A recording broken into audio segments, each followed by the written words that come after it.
Good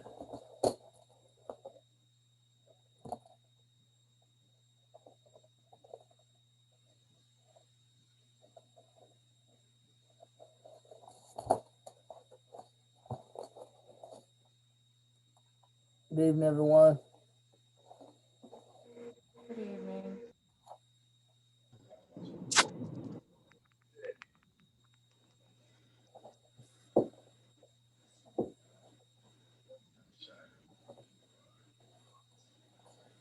All right.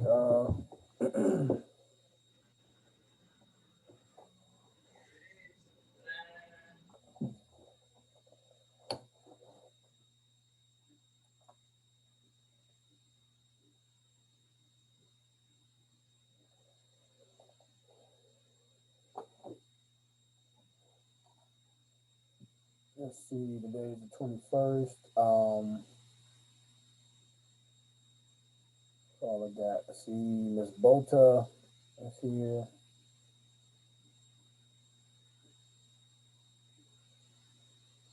Cam. Who's that? Cam what?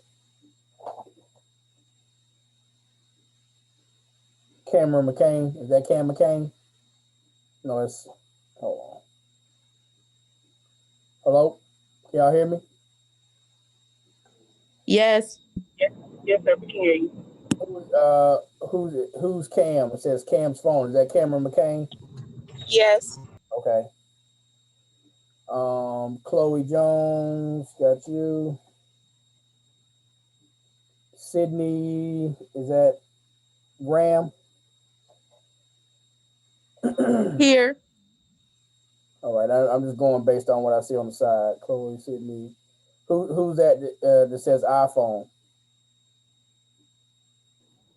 It might be Chantel Nikki Shan. Laundry. Shan. I'm what Chantel Shan is on the iPhone too. Okay. Yeah, that's who it is. Hold up. Let's see, Kalandria Dodd. It might be Nikki Laundry. Oh, yeah. I see you, Kalandria. I see your name. Jayla Davis, got you. Jermaine Mitchum, got you. Little John, got you. You got Kalandria Dodd, some Daniels. Yeah, some people waiting to get in. Daphne Smith Sanders, Jay Lanier, Nia Roberts, Ashley Little, Hat Maker. Okay.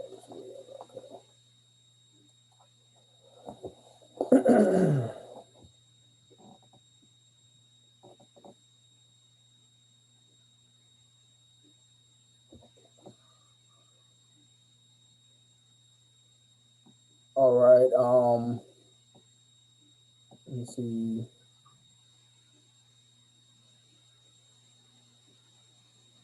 Jayla Armour, Laura Blackstock. I got Miss Bolta, Adiva Brown. Nope. Chanel Burrows. Nope. Megan Carter. I got Jayla Armour signed in.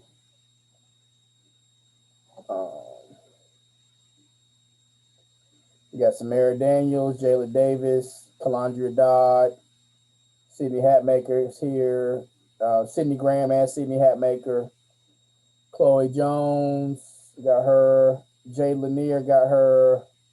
Ashley Little, Kiana Littlejohn, Cameron McCain.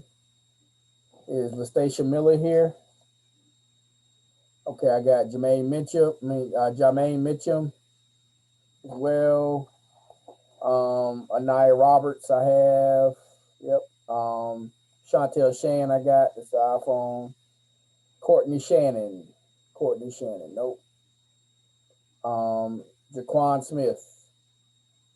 Nope. Got Daphne Smith Sanders. I see her up here. I got her earlier. Jeremy Vick. Nope. And I got I saw Tavis Williams sign in. I think he's still. Yeah. All right. So that's everybody. For at least for this evening, unless somebody signs in later. Um.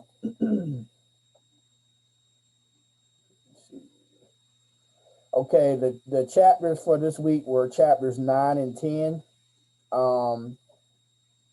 Eyewitness and scientific identification. And then the exclusionary rule and entrapment. Did everyone understand the lecture that I provided on YouTube? Yes. Okay. Um, got a yes and no. So I'm assuming that is a yes for everyone. So Yeah, it was cool. thank you. So chapter 9 and 10, we talked about chapter 9 was about eyewitness and scientific identification. Just briefly, a lot of times we talk about forensics. That's how forensics is used. Forensics is used to try to identify people, or if not identify people, try to identify in some situations an object, whether this object was the murder weapon, whether the shot that killed this person was fired from this gun or another gun. That's ballistics. So that whole area, we call that area forensics, forensic science. It's what we use to try to solve crimes, because crimes always involve people doing something, or not doing something in certain situations. So when they're trying to solve crimes, to figure out who did it and how they did it, forensics is like the science that they use to do that. So you have there's certain parts of forensics that deal with identifying people, and if not necessarily identifying people, it deals with what do you call it?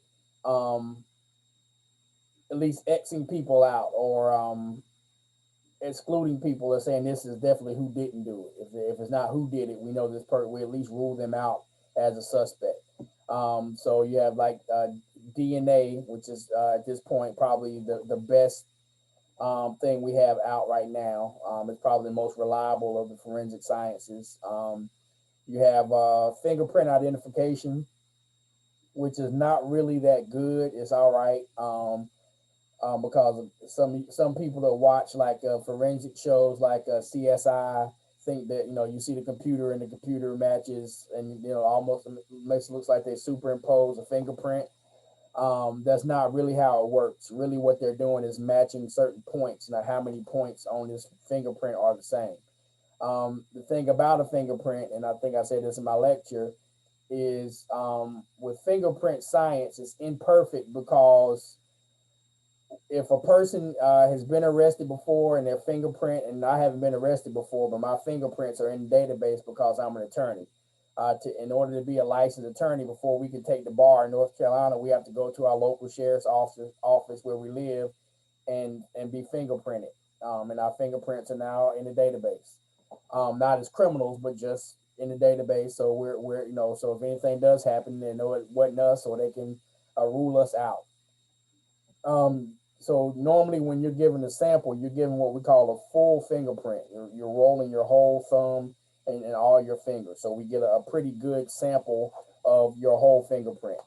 The problem is when crimes are committed, normally you have a person briefly touching this, briefly touching that, and they're not taking their time to roll their fingerprint on the screen or on the murder weapon. They're just touching it. So what happens is we end up that the fingerprints that are normally pulled from a crime scene are what we call partials. So you're not even dealing with full fingerprints. Because you're not dealing with full fingerprints, then what ends up happening is you end up having a partial fingerprint compared with a full print fingerprint sample. And there's just not enough there, so they match points. So a lot of times, in certain situations like that, that they have gotten fingerprints have been proven wrong before. Actually, they've been proven wrong in very serious cases. I think there was a federal case not too long back, less than 20 years back, where the FBI got it wrong, and they had to admit they got it wrong. So fingerprint evidence is relied upon, but it's not necessarily perfect.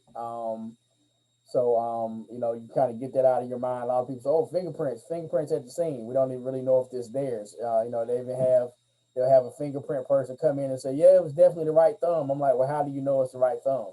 It's just a partial." Um, so we don't know how big the person's hands were or anything. You know, it could have been Shaquille O'Neal's hands. You know, so you don't know. So how do you know it is a thumb or it is what it is? So in reality, they have all this stuff saying, "Oh, we know for certain it's this," but to keep it real, is not really certain. Um, but it is what it is. You know, it has led to convictions, and sometimes it is right. I'm not saying it's just total junk science. Now, the lie detector test is junk science. That is another something they use in forensics is more to to rule a person out possibly. But that is junk science, not supported by science. People use the lie detector test all the time. You might see it on Maury Povich. Um, and when they say the lie detector test determined, that is a lie. But outside of that, in the court of law, lie detector tests are not used. They're not admissible. Um, Other forensics, let me see. Talk about DNA, fingerprint, you know, stuff. Then you have eyewitnesses. Eyewitnesses are not necessarily forensic science, but they are a means in which in which defendants are identified and charged with crimes. You know, someone saying, "I saw Boyce do it." The problem with our eyewitness identification is a lot of times it is wrong, and it definitely is not. Excuse me. Eyewitness identification is definitely not based in science at all. So it's based upon a person's memory, what they think they remember seeing. Yeah, I think a lot of crimes, especially if a person is let's say if a person is not just an eyewitness but a victim of a crime, and they're witnessing the crime, and while they're a victim, that can be deemed as a very what's the word, I would say um, traumatic experience. And sometimes the more traumatic an experience, the harder it is for a person to remember the details. They might remember, "I got shot." Of course, they can't forget it. They got shot. Um, and they remember the circumstances where they were, but sometimes remembering faces or exactly what a person had on, that can be a little harder. So eyewitness identification is not as reliable as people think, because a lot of times people have memory lapses. Um, then especially when it comes to cross racial identification, a lot of people have issues with that because there have been a lot of wrongful convictions of where people of a different race are identifying someone of a different race. Um, so of course we are socialized, you know, as black. I'm assuming most of us, you know, I think everyone in here is a person of color. Um, a lot of times, you know, especially black people, we're around each other. We understand facial features, and you guys understand that I look nothing like Tavis, right? You know, we're two different people. I only know how Tavis looks, but I doubt he looks like me.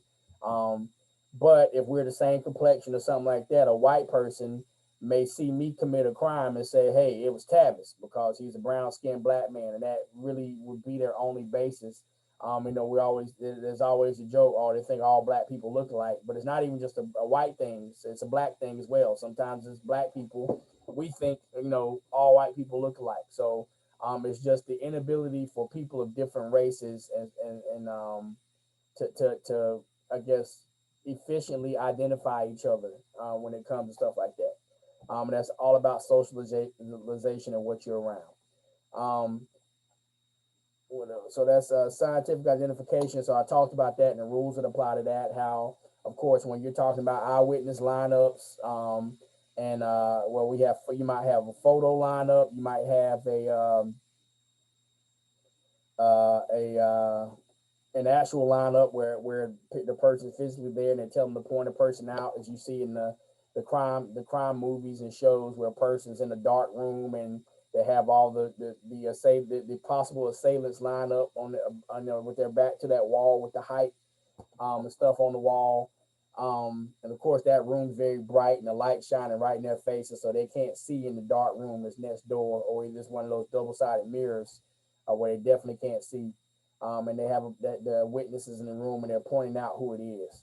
Um, a lot of times, in those situations, of course, people they can get it wrong. But the thing about it, there are also constitutional rules that apply to lineups, whether it be a photo lineup or an in-person lineup like that. They cannot be overly suggestive. So if an example of overly suggestive is if I'm a victim of a crime and I say, yeah, it was a black female that picked my pocket, or a black female that cut me, and she got away. They make an arrest, or they make it, and then they bring some people in for a lineup to see whether or not, I'm going to be able to pick the person out. And I told him it was a black male. That's a black female. That's the one thing I remember. It was a black woman. But at the lineup, they have 10 people lined up, and 8 of them are white women, and 2 of them are black women. That's pretty bad odds. It's probably, bad. I'm probably going to pick one of the black women that are in that lineup. Or if it's just one black woman and 9 white women. In that situation, that would be overly suggestive. So it's almost like them telling me who to pick. So that would be unconstitutional. As a matter of fact, it would be violative of a person's Sixth Amendment right to it would be a due process violation. So that's just an example. So of course the book goes in deeper to how the Constitution applies. So definitely make sure you read chapter 9, and look at the lecture. Next, chapter 10, we talk about the exclusionary rule and entrapment. The exclusionary rule, in a nutshell, is nothing more than a court-made rule that ends up becoming the what would I call it? The remedy for violations of a person's constitutional rights. Let's see, Quan decided. Oh,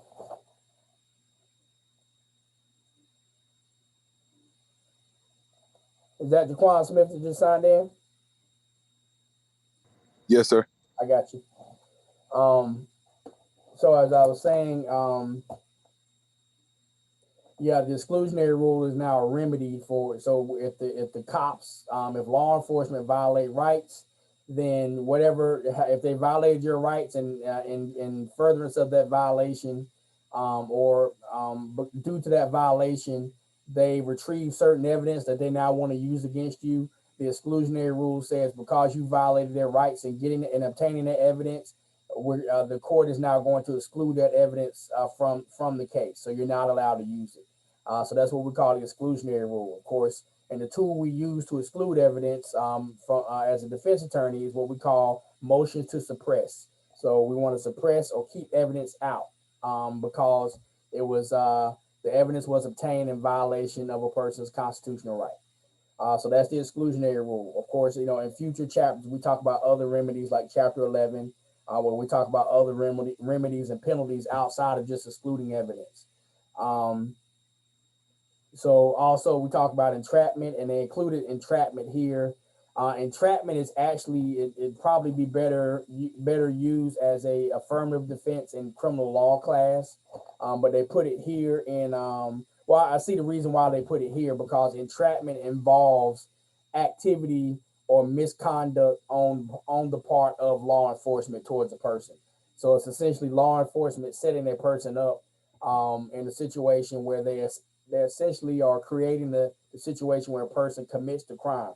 So that they're pretty much coming up to a person that doesn't have a propensity to commit a crime or commit this specific crime, and they say, "Hey, hold this briefcase." Okay, I'll hold it for you. And then 5 minutes later, they come up and arrest the person for holding the briefcase, open it up, and it's a briefcase full of cocaine. It's like, well, you as an undercover agent just walked up to me and told me to hold it, and then you walked away. Then you came back and you arrested me for holding the briefcase you asked me to hold. That would be an example. Of course, it's a very simplistic example, but that's an example of entrapment. So when we're thinking about entrapment, it's a situation where a person that is not a person that is not inclined on committing a crime is minding their own business, and the government or a government actor, through law enforcement, essentially creates a situation where this person is now going to commit a crime, and then they in turn try to charge them with committing that crime when they kind of created the situation or made the person or asked the person to commit the crime. That is entrapment. Um, Entrapment is not a situation where a person starts talking to law enforcement and tells on themselves. That's not entrapment. That's being dumb. So entrapment is where they're actually asking a person to commit a crime. So that's a person that's not. So if this person isn't already a drug dealer, and they're coming up to them and they're saying, "Hey, deal these drugs for us," and they're like, "What do you mean?" And hold this, and then they say, "We're going to arrest you because you have dope in your hand." It's like, "Yo, you just gave it to me." That would be an example of entrapment. So the book explains it better. So, and also I know I explained it better in my actual lecture. So please actually look at the lecture and also read these chapters. Um, Let me see. So for all right, so for next week, because that's chapter 9 and 10 in a nutshell. Next week, or actually tomorrow, I'm sorry. Tomorrow morning at 7 a.m., chapter 11, my chapter 11 lecture will be posted. So it will be up. So go ahead and read chapter 11, look at the lecture, and you'll be prepared for our Zoom discussion next week. So we do have a Zoom next week. So we're drawing closer and closer to the end, of course. So we're going to talk about chapter 11 during next week's Zoom. You don't have any assignments due or anything until the second and writing assignment won't even be posted until November 5th. So you have a few weeks before that's going to be up, and of course it'll be due the following week. So that's it. Now remember, for you guys that want to attend the writing workshop on Thursdays, I think I forgot who attended last week. I want to say, was that you, Jayla? Were you there, Jay? Let me see. I attended the week before that. The week before. Yeah, Jayla and Samara Daniels attended. So I had two people out of this class, and one person out of my criminal law class. So a lot of people are concerned about grades on writing on scores on writing assignments. But then when I offer a writing workshop where I'm giving my extra time, only two people showed up. So that's telling me that you guys must think you're all right. So if you think you're good and you don't want to learn any more about writing, it would definitely be good to have students that are interested in law school. I know Jayla might be able to tell you that was it not valuable, at least the time we went over the essay, Jayla. Yeah, it was valuable. I was planning to come next week too. Okay, so yeah, this week, tomorrow is it's every Thursday, so it was the Thursday before this past Thursday, and then this Thursday, so it's every Thursday. So this Thursday will make 3 weeks, the third week, and then there are 2 weeks after that. So nobody showed at all last Thursday, and tomorrow. So I already posted the problem. Right now, we're going to be working on the same problem. There's a problem that I posted in the criminal law class, and then there's also a problem that I posted in this class for this class. And some of you might be in both classes at the same time. So it's just a way for me to show you how to go through the process of answering essay questions, how to think, how to train your thinking, and how to read and critically read and prepare to answer a question. So Jayla can tell you the value. Jayla and Samara can tell you the value of being able to go through it and figure out, okay, how as a future law student, or not even as a future law student, as a student in Boyce's class this semester who wants to maximize their score, how do I answer a question? What is the process? How do I read the hypothetical? How many times do I read it? How do I process what I've read? So a big part of it is actually knowing the rules of law, And because the way we, this is essentially these are take home writing assignments.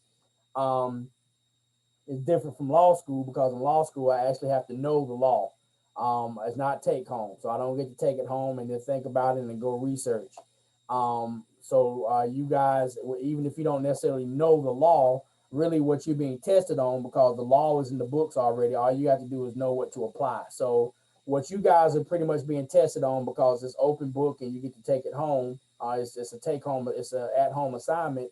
Um, you guys are really being tested on these essays with figuring out what law to apply, figuring out what the issue is, and figuring out what law to apply. So that's the biggest thing. So you can get it wrong by applying the wrong law, or you can get it wrong by applying the right law, but not catching the facts that need to be applied to it, or misinterpreting something, or sometimes just getting it flat wrong.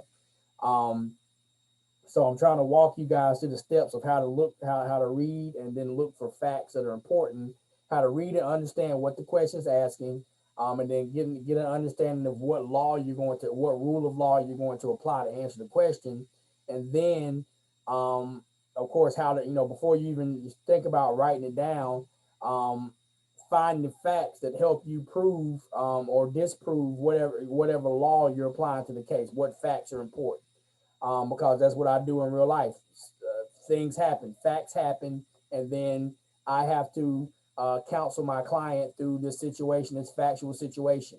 And if we go to trial, it's now an issue of whether my client is guilty or not guilty of this crime they're accused of, and what facts do I have or can I find in the situation to help defend my client. A lot of the stuff, I know you think, oh, these are hypothetical essays, but if you want a career in law someday, everything's about facts. Even in not even just criminal law, even insurance law and civil law, other types of law, that they're facts. The person gets hurt in an accident, and now we're trying to figure out who's at fault or whether the insurance company needs to cut a check. All that is fact driven. What happened? So that's kind of what you do in a hypothetical. You read the facts and you have to give me an answer based upon you applying a rule of law to a set of facts. So you have to tell me what facts led to your answer in the answering of your question. So the last thing you're going to do, it is not the most important thing, but of course it's important because you have to write. You have to end up typing or writing before you turn it in. It is very important to get to that, but before you get to the point where you're putting pen to paper or you're tapping the keys, there's a process, and I want you guys to learn that process. So once you get through that process of putting it down on paper, before you get to that process, I want you to do everything before that that's important that'll help you out. And then once you get to the process of writing it down, I want you to be able to write it in an orderly fashion and do in good writing so that the reader understands it. So that's why I gave you the IRAC and CRAC structure, so you can write it where it's understandable. And if you do that, you're going to do well on this next writing assignment. So that's some of what we're talking about, but we're applying it to an actual hypothetical, a hypothetical that I put up. So the hypothetical's up. If you haven't joined yet on the last couple of weeks, it's still up. So the announcement's still up, and the link to the Zoom is the same link to the Zoom in the first announcement for the writing workshop. So it's not this Zoom, but there's a Zoom in the that I put a Zoom meeting that I put in the announcement for the writing workshop. So just click on that Zoom meeting. So I think that's it for this week. Like I said, chapter 11 is up tomorrow. We're going to talk about it on the 28th. Any questions? All right, sounds good. Well, you guys take care. I think I got everybody that signed in. Last person was Quan, and I got him. So y'all be good. If you have any questions outside of this, either stay on or email me. Y'all be good. Take care. Have a Thank good you. one. All All right. right, bye.